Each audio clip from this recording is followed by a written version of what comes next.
Guys, আজকে আবার একটা ভিডিও নিয়ে আসলাম। চলো তাহলে দেখা যাক আজকে আমি কি করেছি বিকাল থেকে। তো তোমরা তো জানোই মাঝে মাঝে মেহেদি দিয়ে বা লিপস্টিক দিই আর কি। তো আজকেও দিলাম একটু অল্প আর দেখো মাটির কাপে আমি চা খাচ্ছি। না না, এটা চা না, এটা কিন্তু মালা।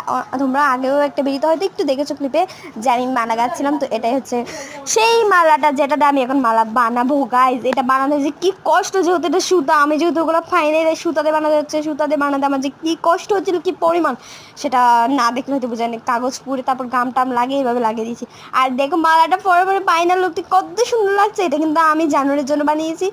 আমি অনেকগুলো বানিয়েছি, আর কতগুলো আছে এগুলো আমি পরে বানাবো এগুলো।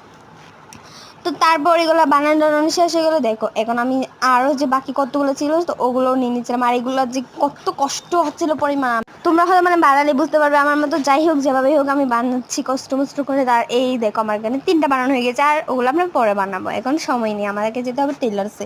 তো চলো চলো একটু একটু শুধু রেডি হয়ে আসি। তো একটু ড্রেসটা চেঞ্জ কর। এবার লিপসটা দেখো যেটা আমি মেহেদি দিয়েছিলাম, দেন এবার আমি ধুয়ে আসছি। আর লিপস্টিকের মতো একদম কালার আসছে, সরি লিপস্টিক তো মুখ দিয়ে চলে আসছে তাড়াহুড়ো করতেছে। আর দেখো সিরিয়াসলি মনে হচ্ছে যেন এটা আমার স্কিন ঠুটের যে স্কিনটা আছে ওইটার কালারই এরকম লাগতেছিল। যাই হোক, আমি কাশ্মীরি মেহেদিটা দিয়েছিলাম। তো তাড়াতাড়ি করে হেয়ার স্টাইল করলাম। আর এই হেয়ার স্টাইলটা কিন্তু আমি এমনিতেই করেছিলাম, জাস্ট ফান। তো দেখো আমার চুলগুলো ছোটো হয়ে গেছে, কত সুন্দর লাগছে না? আমি কেটে ফেলে এরকম লাগবে আমাকে ডাইনির মতো। যাই হোক, বাইরে যাবো, চুলগুলো একটু ভালো করে ফিটফট করে বাঁধিয়ে নিই যাতে না উড়ে।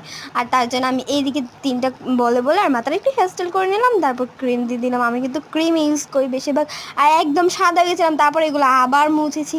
দেন লিপস শুধু একটু লিপ জেল দিচ্ছিলাম, যেহেতু এখন শীতকাল টানবে তাই তাই মাস্টার দিয়ে আমি সোয়েটার পরে নিলাম। তারপর দেখো তারপর ওনাটা নিই, ব্যাস আমরা রেডি কমপ্লিট।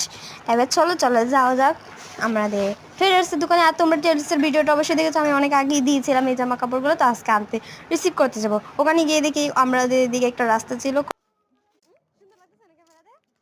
ঘোরার মতো, অনেক সুন্দর একটা জায়গা। তো সেখানে গেলাম একটু ঘুরতে। দেন তারপর চটপটি বেলপুরি সব কিছু খেয়ে আমি আর মাস্টারদি দেখো কি সুন্দর চটপটিটা। আর জানো মাস্টারদি বলেছে মাস্টারদি চটপটি খাবে, বেলপুরি খাবে না। তো আমি তো বেলপুরি লাভার, তো মাস্টারদি হচ্ছে চটপটি লাভার। হ্যাঁ, চটপটি লাভার হচ্ছে মাস্টার। জয় প্লেট দিতে পারবে, প্লেটই খেতে পারবে। দেন আমি তো খেতে পাচ্ছিলাম, তারপর আমারটা মাস্টার থেকে দিয়েছিল। আমার মাস্টার যখন কত খুশিতে খাচ্ছিল। দেন মাস্টারদি খাওয়ার পর আমি বলছি তুমি কি বেলপুরি খাবা? মাস্টারদি বলতেছে খাবে না। তো দেখো খাবে না বলছে, কিন্তু একটু পরে দেখো গিলে ফেলছে কিন্তু নিয়ে। তো যাই হোক দেখো কে ফেলতেছে অলরেডি। দেন আমি মাস্টার বেশি খাই না, একটা খেয়েছে। দেন ওই বাকিগুলো আমি খেয়েছি। আর এত মজা এই দোকানের বেলপুরি, ফুচকা, চটপটি যাই বলো সব কিছু। আর তারপর ছুটির জন্য নিয়ে নিলাম চটপটি পার্সেল করে। ও বলেছিল এইগুলো নিয়ে দেন আমরা চলে যাই। Tata bye bye.